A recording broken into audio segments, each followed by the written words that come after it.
তুই আবার নিবি বোতলটা নিয়ে আসো সাফওয়ান। সাইল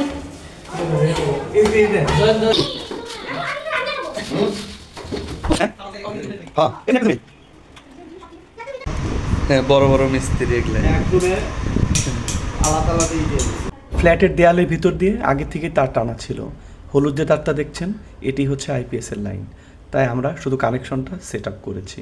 আইপিএস সেট আপে মূলত দুইটি জিনিস থাকে, একটি ইনপুট লাইন যেটা বিদ্যুৎ থেকে আসে, আর একটা আউটপুট লাইন যেটা বাসার লাইট ফ্যান চালায়।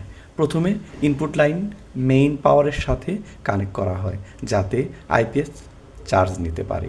তারপর আউটপুট লাইনটা সুইচ বোর্ডে দেওয়া হয় যাতে বিদ্যুৎ চলে গেলে আইপিএস থেকে পাওয়ার পাওয়া যায়।